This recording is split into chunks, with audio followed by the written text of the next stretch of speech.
Lemuria, the lost continent that was never meant to be found. What if the history you know is just the tip of a far deeper veil before Atlantis, before the pyramids, even before what we call civilization? There was Lemuria, a colossal continent allegedly located in the middle of the Indian or Pacific Ocean, said to have been home to a race of spiritually evolved beings, connected to the earth, to the stars, and perhaps even to other dimensions. But why have you never heard of it? Why was Lemuria erased from official history? Is it merely a 19th century pseudo-scientific theory? Or a piece of ancestral knowledge hidden by the ages and by forces far greater? Some esoteric traditions claim the Lemurians never disappeared. They retreated to underground realms, to subtle planes, or beyond our perception. Ancient texts, mysterious submerged structures, stories that repeat across cultures separated by oceans. All signs point to one unsettling question. What if there once existed a civilization far more advanced, not technologically but spiritually, and we are merely its unconscious fragments? In the next few minutes, you will uncover who created the theory of Lemuria and why. What occultists, geologists, spiritualists, and archaeologists have to say. The connections with Hawaii, Madagascar, India, and even Brazil. And why? Perhaps Lemuria was never a legend but a buried memory. Get ready, because Lemuria may not have vanished. It may be waiting to be awakened inside you. Imagine yourself in the 19th century, a time when the world was beginning to be explored by scientists, naturalists, and adventurers. An age of grand discoveries, but also of glaring gaps. One such mystery was the strange pattern of fossils found in vastly separated places, Madagascar, India, and parts of Africa. How could such similar species exist in such distant, unconnected regions? Enter Philip Sclater, a renowned British zoologist. In 1864, Sclater published a scientific article proposing a bold hypothesis. There must have been a landmass connecting those regions, a now sunken continent. He named it Lemuria in honor of the lemurs, creatures he believed were the surviving remnants of that lost link. The idea gained traction. Many scientists of the time, long before Alfred Wegener's theory of continental drift, found the notion of lost continents plausible. But Lemuria soon drifted from the realm of orthodox science into a territory even more intriguing: the occult. Helena Blavatsky, founder of the Theosophical Society, embraced the Lemuria theory and expanded it far beyond what Sclater had ever imagined. To her, Lemuria wasn't just a geological explanation. It was a primordial civilization, a stage of humanity preceding our own. Blavatsky described the Lemurians as gigantic beings with psychic abilities, living in profound harmony with nature and the cosmos. Lemuria, according to her writings, existed millions of years ago and was destroyed by a spiritual cataclysm. But why did this idea gain such a strong following? Because it fits a recurring pattern across world cultures: the loss of a primordial paradise. Nearly every spiritual tradition speaks of a fallen land, a sunken Eden. And for many, Lemuria fills that void. From science to esotericism, Lemuria became a symbol, an enigma, and a seed of something that may still live within us. But why do so many cultures speak of land swallowed by the sea? Is it possible that civilizations separated by oceans, time, and language share such similar memories of a lost continent? Australian Aboriginals speak of an ancestral land, a place that sank after a great spiritual imbalance. Hawaiian shamans tell stories of a people who once lived in perfect harmony with the planet, and then vanished into the sea. Indigenous peoples from Chile, Peru, New Zealand, and Polynesia have myths of sunken lands and ancient beings who communicated with the wind, animals, and stars. In India, the legend of Kumari Kandam tells of a vast continent south of the country, said to be home to an advanced civilization where spiritual and philosophical culture flourished millennia ago. Many Indian nationalists see this story as a missing link to their ancestral origins. And in the Pacific, the island of Mu, popularized through the writings of Colonel James Churchward, echoes the same tale. A continent that sank, taking with it the knowledge of the gods. But the similarities don't stop there. In Sumerian mythology, the story of Eridu, the first sacred city, speaks of a people who fell from grace after distancing themselves from cosmic order. In ancient Egypt, there are mentions of civilizations that predated the pharaohs, beings who emerged from the waters and temples lost beneath the sea. When you overlay these myths, you realize they all speak of the same thing: a civilization in tune with the cosmos, destroyed by a cataclysm, not just physical, but moral and spiritual. Jung would call this the collective unconscious. Others might call it planetary memory. But what if it's more literal than that? Is it coincidence or collective remembrance? If Lemuria truly existed, who were its inhabitants? And why do they still fascinate us so deeply? Texts from Theosophy and other esoteric traditions describe the Lemurians as beings of impressive, almost ethereal appearance. They were said to be tall, some accounts claim over 3 meters, with penetrating eyes and translucent skin. But the most remarkable trait, they didn't communicate with words, but through vibrations. They felt. They transmitted thoughts and emotions directly, telepathically. According to this vision, Lemurians were not simply alive. They were fully aware of themselves, of the earth, and of the universe. They lived in communities where ego barely existed, and knowledge was passed through energetic resonance. Some theories claim the Lemurians were not entirely physical beings. They existed in a semi-material state, transitioning between dimensions. Others say they were primordial humans, the third root race in a spiritual evolution of humanity. Modern accounts from channelers and mediums describe encounters with Lemurian consciousness, often during deep meditations or out-of-body experiences. These entities speak of a time of reconnection, of return, of awakening. Some even say the spiritual DNA of the Lemurians still pulses within us. That certain people, especially those who are sensitive, intuitive, and feel like they don't belong in this world, are echoes of Lemuria, living fragments of a civilization that didn't end, only changed form. And what if some of them never really left? No civilization is eternal. According to various spiritual traditions, Lemuria wasn't destroyed by an asteroid or an ordinary earthquake, but by a vibrational collapse, a breakdown of the collective frequency. At a certain point, it's said that the Lemurians began to disconnect from the source. The balance between spirit and matter was broken. Part of the civilization began to seek individual power, energy manipulation, dominance over the material world. Ego arose, pride, separation. This imbalance, according to these traditions, generated a vibrational wave so intense that it physically affected the planet.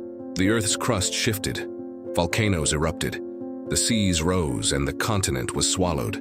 Others say it was a choice, that the Lemurians, perceiving their imminent spiritual fall, chose to vanish from the surface, retreating into inner and subtle worlds, where they could preserve their knowledge until humanity was ready once more. The parallels are striking. Noah's flood, the destruction of Atlantis, the fall of Eridu, the ages of the Kali Yuga, they all speak of the same thing. An advanced civilization that fell by forgetting its essence. But perhaps Lemuria didn't disappear. Perhaps it simply descended inward. Could these stories all share the same origin? Even though mainstream science denies Lemuria's existence, clues are scattered across the globe. Signs that, for many, are more than coincidence. They are marks, scars, fragments left by a civilization that refuses to be forgotten. Beneath the sea, colossal structures defy archaeological logic.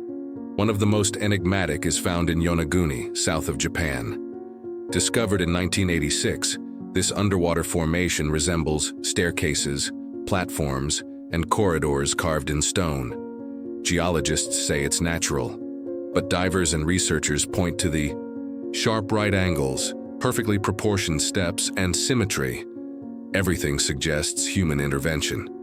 In Nan Madol, Micronesia, basalt blocks weighing up to 50 tons form a labyrinth of canals and artificial islands, built atop coral reefs without modern technology. Who built this, when, and how? Locals call it the City of Ghosts. In Madagascar, there are records of cyclopean constructions in remote areas now covered in dense vegetation. Precisely, carved stones and pathways aligned with constellations, traces of ancient engineering that don't fit the island's official history. In Hawaii, legends speak of ancient temples that existed even before the first Polynesians arrived. And in certain mountainous regions, there are reports of mysterious lights and sounds vibrating from underground, deepening the mystery. In Brazil, formations like the Pedra da Gávea in Rio de Janeiro are cited by independent researchers as potential evidence of pre-flood cultures. Enigmatic inscriptions, shapes resembling faces or gateways, and a sensation felt by many that something is buried there, waiting to be revealed. Beyond that, ancient maps like the Piri Reis and Orontius Phineus maps depict coastlines of submerged regions with detail inexplicable for their time. How could ancient peoples have this knowledge without satellites or modern technology? In ancient Indian records, there are references to lands now underwater. Some Vedic and Tamil texts describe coastal cities that vanished in a single day. Echoes of the same pattern: rise, fall, oblivion. Many alternative scholars believe these pieces of evidence are ignored out of fear. Fear of rewriting the past. Fear of admitting that humans are not the pinnacle of civilization, but merely one cycle among many that rose and collapsed. Some spiritual archaeologists affirm the Earth remembers, and Lemuria still whispers through her fault lines, her sleeping volcanoes, her abyssal waters. Testimonies from indigenous peoples, elders, and shamans around the world converge on a common theme.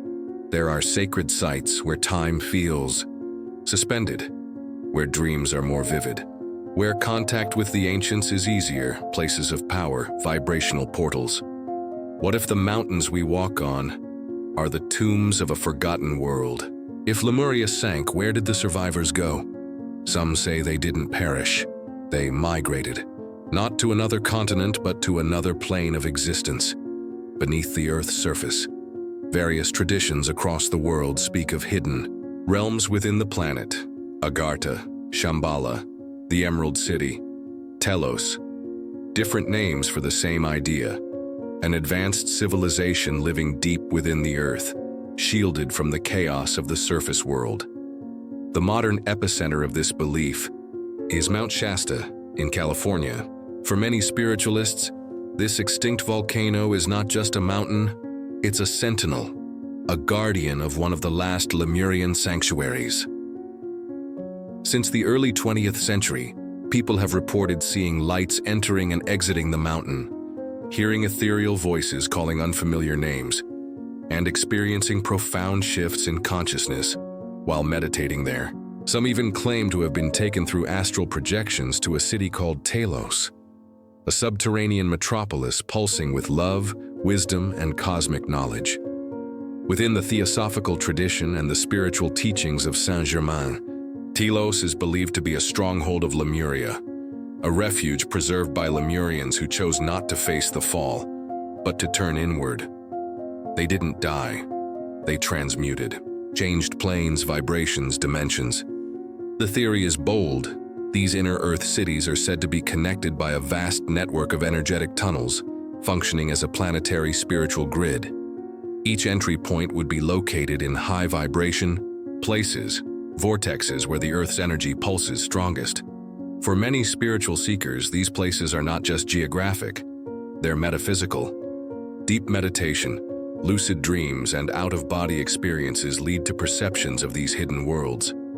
In every account, the Lemurians appear as calm, wise, and peaceful beings, guardians of a forgotten truth. Indigenous stories from the Americas, the Himalayas, Siberia, and Australia echo this same archetype. ancient peoples who entered the earth to escape surface chaos.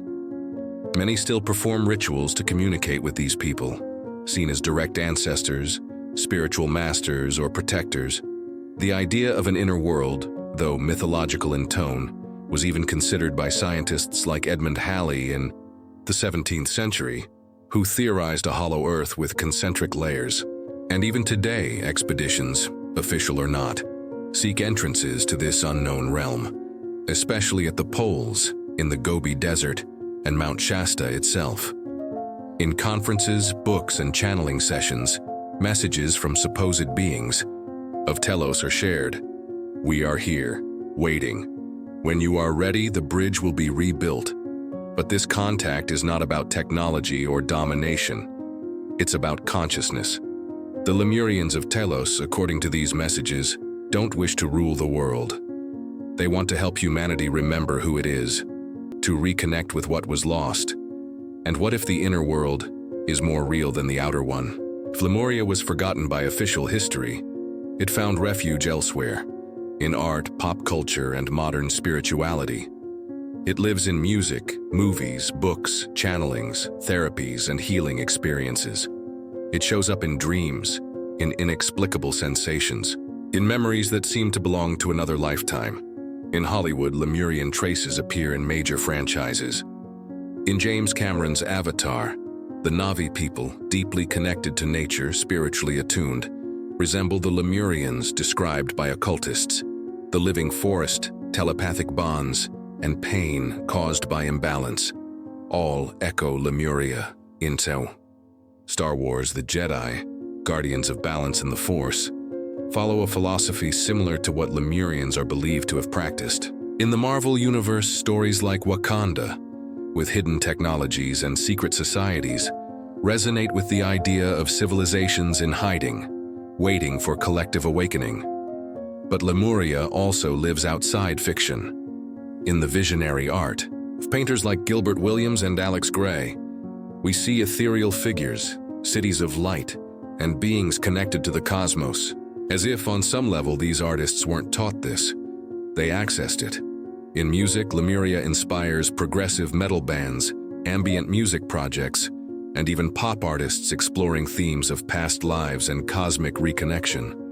Lyrics speak of return, of longing, of a search for a lost home that may never have been physical. In esoteric bookstores and on digital platforms, hundreds of works on Lemuria circulate.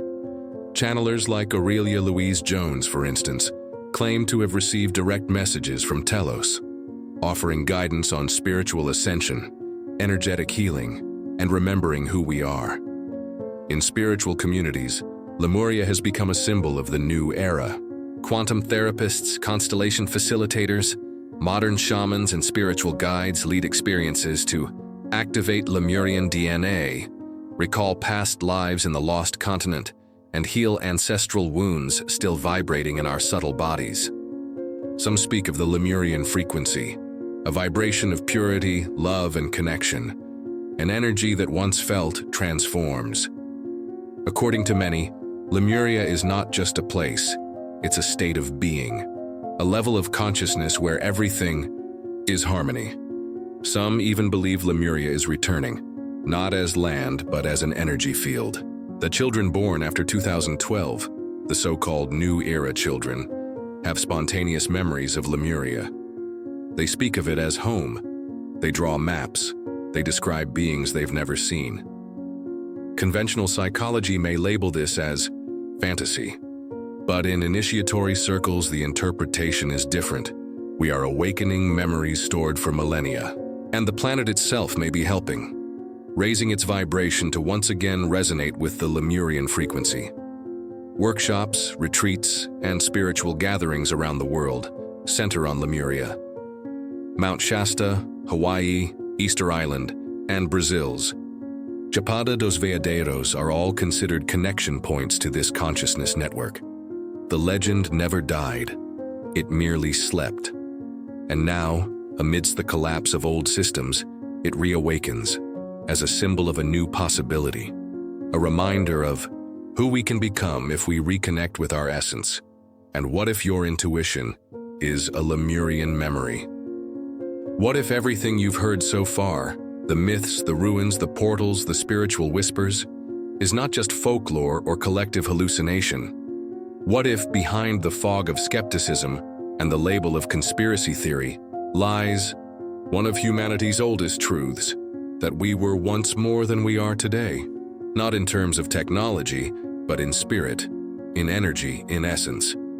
What we call Lemurians might not be an extinct race, but a frequency of consciousness that still vibrates within us. As if we've been tuned into the wrong station, picking up fragments of a forgotten melody. Many people report spontaneous experiences, dreams of endless oceans and sunken cities, a sense of coming home when visiting certain places, unexplained weeping in front of mountain ranges, or deep connections with the sea, as if something ancient is trying to rise to the surface. Science tries to classify these experiences as faulty synapses, psychological patterns, delusions. But what if they're echoes, recoveries, pieces of collective memory slowly reactivating? What we call myth may be a symbolic way of preserving real history, just as the apple in Eden may have never been literal fruit, but a code, Lemuria, might be a symbol and a real memory at the same time. An archetype that speaks of fall, reconnection, and transcendence.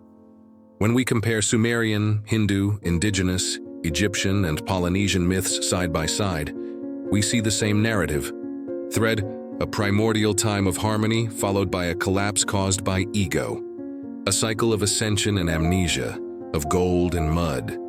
Perhaps Lemuria is that cycle, and perhaps once again, we're living in the moment of choice, between forgetting again or remembering who we truly are. Scientists say, what can't be measured doesn't exist, but the spirit whispers, if it can't be felt, is it not real? Lemuria pulses in the subtext of modern life, in existential emptiness, in the search for purpose, in the urge to reconnect with nature, with the body, with the soul. And maybe that's why it's reawakening now, when everything seems to be falling apart. In times of chaos, the collective unconscious craves roots, and Lemuria might be that mythical root, symbolic or literal, reminding us of a time when life itself was a sacred act. And what if the world as we know it is just what's left after we forgot who we were? And now, after everything you've heard, read, and felt, you may be wondering if Lemuria isn't in history books, nor on official maps. Where is it? The answer may be more intimate than you think, because Lemuria may not have vanished beneath the waves, nor migrated to subterranean or ethereal realms. It may have dove inward, into you, in your deepest dreams, in the silences of your meditations, in those chills you feel for no reason at all. Maybe that sense of nostalgia for something you never lived, that longing for a home that isn't physical, but vibrational. Is Lemuria speaking to you, whispering that it still exists, that it never left, that it never needed to be discovered, only remembered? The memory of Lemuria lives in small moments of connection with nature, in reverence for silence, in a gaze that sees the soul beyond the body, in listening to the heart instead of the mind, in love without ownership, in compassion without reason. That's what the ancient texts meant, that Lemuria was not a land, but an era of unity, not a place, but a vibration, a state of consciousness, where I and we danced in the same rhythm. And now, more than ever, that calling is intensifying. Can you feel it? Lemuria doesn't need to be proven to exist, because maybe it always has, as a mirror, a reflection of who we can become when we remember who we once were. When the chaos screams outside, maybe it's time to dive within. Because only there, in the depths of being, lies the true lost continent, where the spirit is free, the soul is whole, and love is law. And in that place, Lemuria never sank. If something inside you vibrated with this video, don't ignore it. Like, comment, share. Not for the algorithm, but to keep the calling alive. Let this memory continue to echo. Share in the comments. Have you ever felt like you've lived beyond this life, Dreamed of places that no longer exist? Had experiences that defy logic yet resonate in your soul? Share your story, your memory, your intuition. And if you want to follow this trail to the end, subscribe to the channel, because in the next episode, we'll talk about Atlantis and what connects these two lost worlds could change everything.